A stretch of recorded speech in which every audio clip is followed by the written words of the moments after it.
মাননীয় শিক্ষামন্ত্রী, আপনাকে অসংখ্য ধন্যবাদ আমাদের মাঝে এত সুন্দর শিক্ষা উপহার দেওয়ার জন্য। জুলাই আন্দোলনের পর শেখ হাসিনা পলায়ন করে আমরা সবাই ভাবছিলাম হয়তো দেশটা এখন বেশ ভালো চলবে, শিক্ষাক্ষেত্রটা বেশ উন্নত হবে। কিন্তু আপনি শিক্ষামন্ত্রী হওয়ার পর আমরা তেমন কোনো ভালো শিক্ষার মান পাইনি। আপনি শুধু বলে গেছেন নকল আর হবে না, সিসি ক্যামেরা এবং বডি ক্যামেরা দিয়ে বডি ক্যামেরার ব্যবস্থাও করলেন। বেশ ভালো, এটা আমরা মানছি। সিসি ক্যামেরা যদি একটা কলেজে থাকে তাহলে এটা ভালো না? এটা তো ভালো।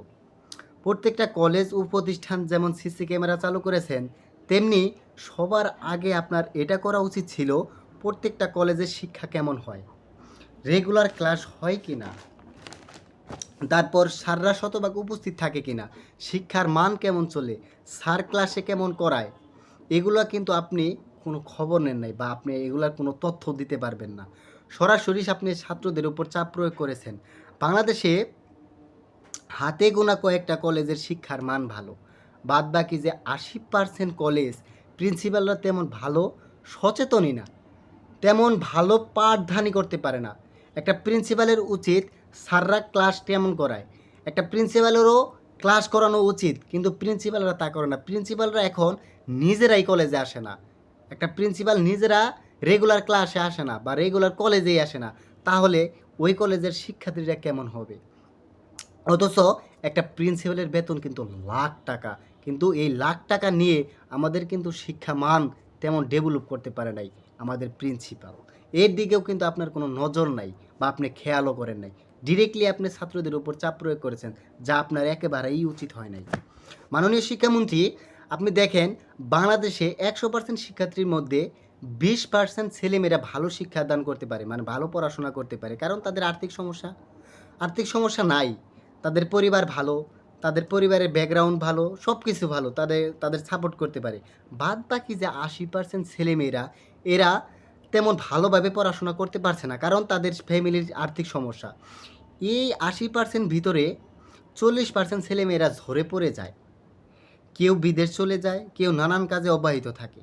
বাকি 40% পড়াশোনা করার জন্য অনেক কষ্ট করে, কেউ গার্মেন্টসে জব করে, কেউ রাজের কাজ করে, কেউ রঙের কাজ করে, এ সমস্ত কাজ করে পড়াশোনা করে, কিন্তু সঠিকভাবে পড়াশোনা করতে পারছে না। তাই বলে কি এরা পড়াশোনা বাদ দিবে? না, এরা কিন্তু পড়াশোনা বাদ দিবে না। আপনি দেখেন বাবা মারা কত কষ্ট করে টাকা রোজগার করে ছেলে মেয়েদের পড়াশোনা করায়, কত টাকা কলেজে দিতে হয় ফাও। হ্যাঁ, মাননীয় শিক্ষামন্ত্রী, এই যে কলেজে বেতনের পাশাপাশি এই যে ফাও টাকা দিতে হয়, এও কিন্তু আপনি জানেন না, বা এরকম তো কোনো ব্যবস্থা আপনি নেন নাই, এরও কোনো খবর আপনার কাছে নাই। এই ব্যাপারেও আপনি তেমন কোনো আমাদের উপর বা এর কোনো ব্যবস্থা আপনি গ্রহণ করতে পারেন নাই। মাননীয় শিক্ষামন্ত্রী, বাংলায় এবার একটা প্রবাদ আছে, বলতেই হয়, না বলে হয় না, যে বৃক্ষ তোমার নাম কি, ফলে পরিচয়। সুতরাং এই ফল যদি আপনি পূর্ণাঙ্গ সময়ে পেতে চান, তাহলে অবশ্যই এই বৃক্ষকে আপনার গোড়ায় পানি ঢালতে হবে, তাহলে আপনি ভালো ফল আশা করতে পারবেন। যদি আপনি এই ফলের আগে যদি পাতায় পানি দেন, তাহলে কিন্তু আপনি ফল পাবেন না। তেমনি অনুরূপভাবে বলা যায় যে ছাত্রদের উপর চাপ প্রয়োগ না করে প্রিন্সিপাল অ্যান্ড প্রধান শিক্ষক স্যারদের ঠিক করেন, অটোমেটিক ছেলেমেয়েরা ভালো হয়ে যাবে, অটোমেটিক ছেলেরা পাঠদান করা শুরু করবে। যখন দেখবেন একটা প্রিন্সিপাল একটা স্যারদের চাকরি নিয়ে টানাটানি, তখন অটোমেটিক প্রিন্সিপাল এবং শিক্ষকরা ছাত্রদের উপর চাপ প্রয়োগ করবে, ছাত্ররা তখন অটোমেটিক ঠিক হয়ে যাবে, পড়াশোনা ডেভেলপ করবে, পড়াশোনা করতে আসবে। মাননীয় শিক্ষামন্ত্রী, আপনি ছাত্রদের কি বলেছেন? ছাত্ররা নাকি ব্রয়লার মুরগি। বেশ ভালো কথা বলেছেন।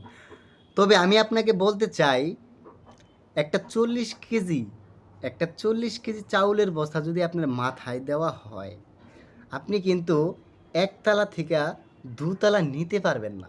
আমি আগেই বলেছি, একটা ছাত্র হাজারো কষ্ট স্বীকার করে, হাজারো কষ্ট সহ্য করে পড়াশোনা করতেছে, আপনি এটা দেখেন নাই বা আপনি এটা জানেনও না।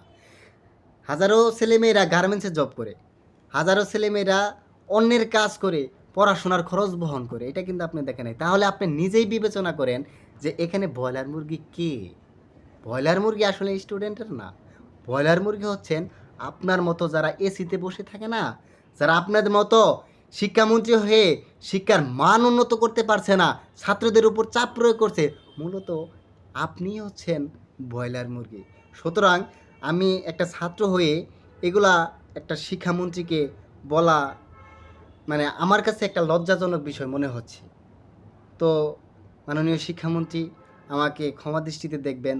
আপনাকে এত বড় কথা বললাম।